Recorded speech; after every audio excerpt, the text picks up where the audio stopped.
Welcome to this week's The Wrap, where every Saturday we talk about what's happened in our region here in Broken Hill and beyond. I'm Stuart Kavanagh, journalist at the Barrier Truth. Tony's away this week. So this week I'm joined by a fellow journalist, my co-host on the Red Dirt Roundup, Mr. Jason Irvine. Jason, how you doing, pal? Doing well today. Happy to join the wrap and keen to talk about what's been happening in Broken Hill this week. Absolutely. It's been a busy week, hasn't it?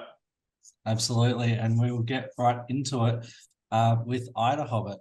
Wednesday it marked IDAHOBIT, which is the International Day against homophobia, biphobia, and transphobia. And we had a young Williama High School student, Abby Jane, who consulted with council and her own high school to fly flags up on this day in particular. And so the town hall on Argent Street and Williama High School had the Progress Pride flag there. And yeah, she just really wanted to do that to make sure that the queer community in Broken Hill were really seen, were really heard, and really recognised, which I think that day is all about. Absolutely, mate. It's fantastic that council and the high school got on board and supported this day that promotes inclusion, and it's just a fantastic story. And Abby, what an incredible young girl, just sort of putting this all together herself. Absolutely, yeah. She told me a story about how there was a bit of hostility towards her when she wanted to do it last year and did do it last year. So I think that yeah, it's just about improving upon that and doing it year on year to make things better for these people. So we'll go from IDAHOBIT to something completely different, and that is more about the menindee fish kill. This time it's the fish kill inquiry that has finally been launched.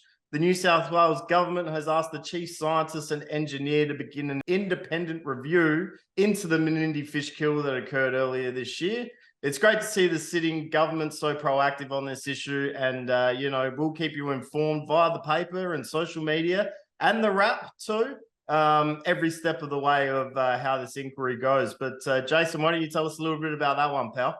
Yeah, absolutely. And like you said, the new sitting government in New South Wales, and I think that it was good signs that, something like this, an inquiry was launched, especially when you saw the new Premier Chris Minns, what was it, like within 24 hours of being sworn in, he was out at Menindee looking at the situation, assessing the situation. So yeah, like you said, like they're being very proactive. And so it's good signs to hear. We spoke to one Menindee resident earlier in the week as well.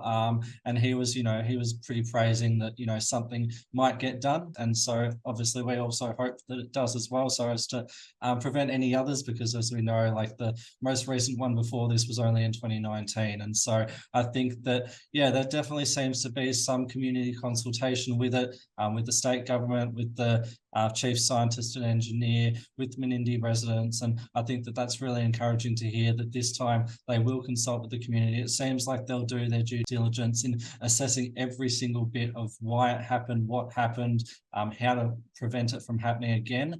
And so I think that this review will be really beneficial to, not only people here, but, just people everywhere as well, just to find out what happened and get some answers. Absolutely. It's a long way back for the state government to sort of win back the trust of the people of Menindee, but it looks like the Chris Minns Labor government has got things off on the right foot. Another great local story is the historic Pirie building on Argent Street is receiving a long overdue facelift. Jason, you took care of this one. It sort of came together really quickly. The lady who was in charge of sort of pumping it up was leaving town, but you managed to jump in the car and catch her before she left. Why don't you tell us a little bit about what's happening with the Pirie building? Absolutely, yeah. So Ms. Vines is a heritage advisor. She's worked with Broken Hill before, and so she knows the town. She knows the history behind the town, and so been successful in getting funding from the federal government. And it was a joint submission by Gary Groiner, Broken Hill City Council, and Foundation Broken Hill, which will generate $231,000 in a grant to help transform the building. And it's more so just about like keeping up the heritage of it, conserving the heritage of it. And yeah, so it'll be the facade and it'll also be the veranda as well. They've actually got a program where they're going to bring out some apprentices to Broken Hill. And essentially, the apprentices are going to work on this building. It's a 5-day course, so they've got 5 days to turn this building around.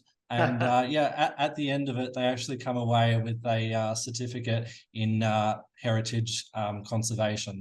So not only keeping the upkeep of one of our famous old buildings, but also creating some jobs too, which is fantastic.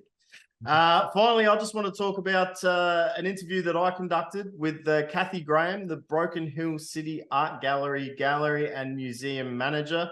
We spoke about her history with the gallery, how excited she was to be offered the role and to take up the role. What's to come at the gallery and the Geo Centre. I'm not going to give away too much, though. You've got to pick up today's paper to read about my chat with Kathy and everything that's going on down at Broken Hill City Art Gallery.